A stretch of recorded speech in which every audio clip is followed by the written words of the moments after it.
Guten Abend, liebes Publikum, und herzlich willkommen zum heutigen Jungfrau-Zeitung Panorama direkt aus Thun. Diese Themen haben wir heute für euch. Rundum bedient. Die Auto Tempel AG ist der Ansprechpartner, wenn es ums Auto geht. Der Philipp Bauti erzählt über seine Funktion als Botschafter im Iran.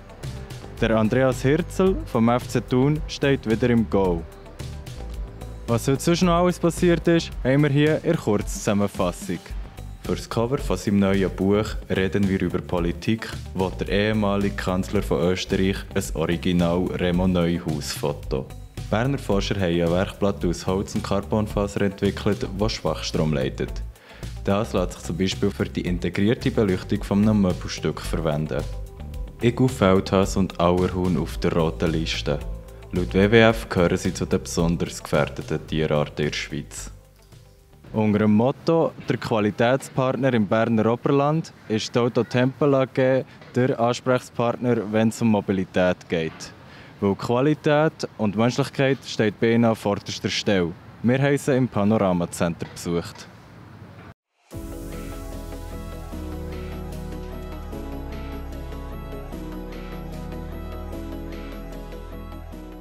Gemeinsam in die Zukunft. Ja, das Motto haben wir mit Auto Tempel zusammen entwickelt. Heute geht es nicht einfach nur darum, ein Auto zu verkaufen. Heute geht es darum, mit dem Kunden und mit dem Interessenten zu analysieren, wo genau sein Mobilitätsbedürfnis liegt. Vielleicht heute, aber auch in Zukunft. Wir haben hier im Panoramacenter auch extra die Location gewählt, weil hier kommen ganz viele Leute aus der Region, aus dem Berner Oberland, aus der Thun Agglomeration, die wir hier treffen, die vielleicht nicht unbedingt durch ein Autohaus kommen. Und hier können wir mit den Kunden den Dialog suchen. Wir haben verschiedene Informationsstellen hier platziert. Überall ist ein QR-Code. Auf diesem QR-Code gibt es immer einen Link auf Detailinformationen. Da haben wir ein rundes Konzept und können sich alle ungeniert bei Auto Tempel informieren über die Zukunft der Mobilität. Bei uns bei der Toyota haben wir sehr viele verschiedene Antriebseinheiten. Wir haben vom herkömmlichen Verbrenner über die Vollhybrid-Palette, die wir in jedem Segment anbieten können, über Plug-in-Hybrid, Wasserstoff und rein elektrisch haben wir praktisch für jedes Bedürfnis ein Fahrzeug, das wir anbieten können. Das Fahrzeug, das der Kunde gerne wünscht oder auf seine Bedürfnisse zugeschnitten ist, erstellen wir nachher anhand des Anforderungsprofils erstellen. Was hat der Kunde für ein Bedürfnis an das Fahrzeug? Was hat er für Lademöglichkeiten? Hat er sie nicht? Wie ist die tägliche Kilometerleistung, die er zurücklegt? Ist es ein Fahrzeug, das Gewicht muss ziehen muss? Solche Sachen werden alles berücksichtigt und so finden wir mit dem Kunden zusammen das ideale Auto, das seine Bedürfnisse abdecken. Sobald der Kunde ein Fahrzeug hat, das er gerne umtauschen würde oder keinen Bedarf mehr hat, sei es von den Eltern, Grosseltern, wenn sie nicht mehr fahren wollen, erstellen wir dem Kunden Offerten erstellen. Und nachher kann der Kunde auf das eintreten und wir werden ihm das Auto zurücknehmen. Absolut problemlos.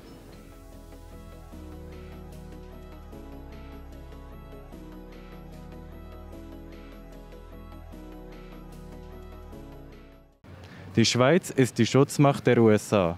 Der Philipp Bauti war Botschafter im Iran und er erklärt, wie die USA ihre Beziehung zum Iran über die Schweiz führt.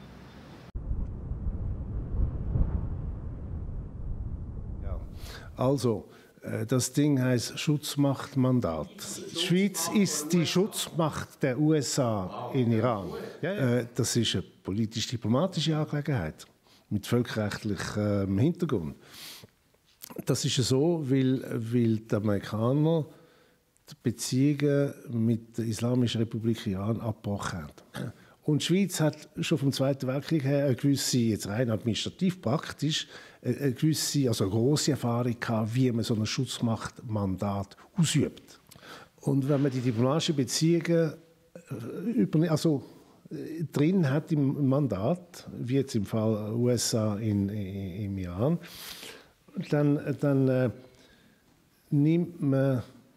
füllt man die Lücke, die existiert zwischen Iran und USA. Die Lücke ist, wenn ich ein amerikanischer Botschafter dort wäre und da kommt ein Konfliktpunkt auf, dann wird das iranische Außenministerium wird den amerikanischen Botschafter zitieren und ihm sagen, da ist eine Note und da steht drauf, über was wir uns beschweren, wir erwarten, bla bla bla, was auch immer.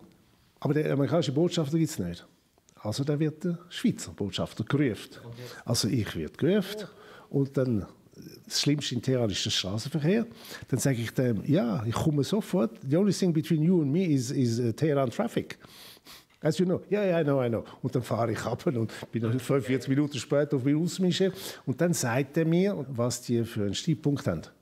2-mal im Jahr, also bin ich selber in Washington gewesen. Dann habe ich all die hohen Stellen habe ich dann persönlich getroffen. Die haben dann von mir wissen, die hat dann wissen, wie ich das beurteile. Der Witz ist ja, dass die Amerikaner ein ganzes Netz um Iran herum haben, sogenannte Iran-Watchers.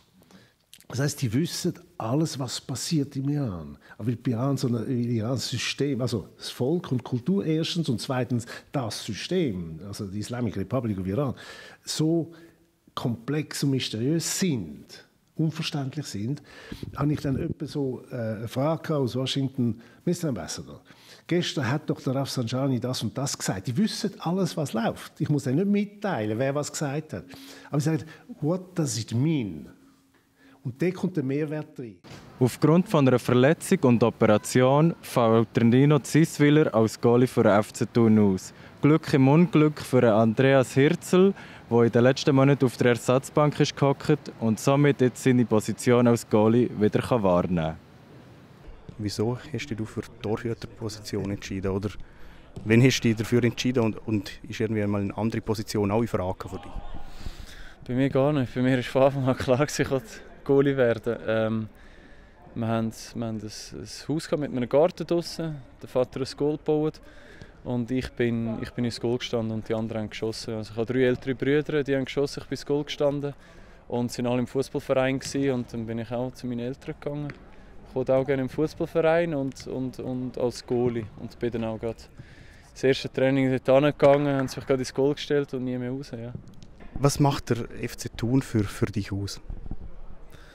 Ich denke, es ist ein sehr sympathischer Verein, auch in der Aussendarstellung. Eben, was man viel gehört, halt, bodenständig, aber ich finde auch ambitioniert. Also wir wollen auch ambitioniert sein, wir haben das Ziel, wir wollen wieder rauf. Und ich denke, da müssen wir uns ein bisschen an dem festheben, eben nicht nur irgendwie lieb sein oder bodenständig, sondern wir sind auch ehrgeizig, ambitioniert und dass wir ein erfolgreicher Club sind. Ja. Wenn du so zurückdenkst in deiner Karriere, hast du ein absolutes Highlight-Spiel? Highlight-Spiel ist noch schwierig zu überlegen. Eins bleibt mir immer in Erinnerung. Ich hatte ein Spiel in der Bundesliga. In Köln bin ich eingewechselt worden. Das ist natürlich ein Moment, den ich nicht vergesse, vor 50'000 Leuten reinkommen. Aber sonst hat es viele Spiele gegeben, zum Beispiel auch bei Vaduz Super League Debüt habe ich in Bern gegen IB. Oder auch mit Vaduz zum Beispiel den Cup-Final spielen. Auch wenn es eigentlich musst du immer den Cup gewinnen dort, aber trotzdem hast du am Schluss einen Pokal gewonnen. Also es hat schon Spiele, die einem mehr in Erinnerung bleiben auf jeden Fall. Ja. Und das war es mit dem heutigen Jungfrau-Zeitung Panorama. Mehr Einzelheiten zu den verschiedenen Beiträgen findet ihr unter www.jungfrauzeitung.ch. Jetzt zum Abschluss noch das Wetter und damit wünsche ich euch einen ganz schönen Abend. Bis morgen. Das Wetter wird euch präsentiert von der Jungfrau-Zeitung. Hier ist das Jungfrau-Zeitungswetter für den Kanton Bern. Herzlich willkommen, liebe Zuschauerinnen und Zuschauer. Zum Teil hat es noch ein bisschen Sonne gegeben heute, vor allem am Vormittag und auch noch am Mittag. Dann sind die Wolken aber immer dicker geworden von Westen her. Wir sehen auf dem Satellitenfilm die feuchte Luft, die uns hier erreicht hat. Es gibt jetzt heute Abend und in die Nacht hinein zum Teil auch ein bisschen Regen. Und der Nachschub an feuchter Luft, der ist dann am Morgen am Freitag weiterhin gewährleistet. Also in der Nacht wird es gelegentlich nass, morgen am Vormittag ist es dann aber über weite Strecken trocken. Das gibt nur selten Regenspritzer und zwischen den Wolken zum Teil auch Aufhellungen. Temperaturen morgen knapp im zweistelligen Bereich. Also der Freitagvormittag bringt hier und dort auch mal einen Sonnenstrahl. Regenschutz brauchen wir nur selten. Am Nachmittag wird sich das ein bisschen ändern. Da ist es oft grau und es gibt zum Teil dann auch Regen, vor allem auf den Abend her. Temperaturen maximal bei etwa 16 Grad hier im Flachland mit ein bisschen auffrischendem Südwestwind. Im Oberland gibt es am Nachmittag noch ein paar Aufhellungen. Insgesamt tut es aber auch hier dann immer mehr zu und es gibt gelegentlich Regen. Am Samstag dann zuerst noch ein paar Restwolken, nachher wird es recht sonnig, der Tag durch bei knapp 20 Grad. Viel Sonne am Sonntag, maximal ebenfalls um die 20 bis 21 Grad, also relativ warm für die Jahreszeit. Und mit diesen warmen Temperaturen geht es dann auch in die nächste Woche hinein.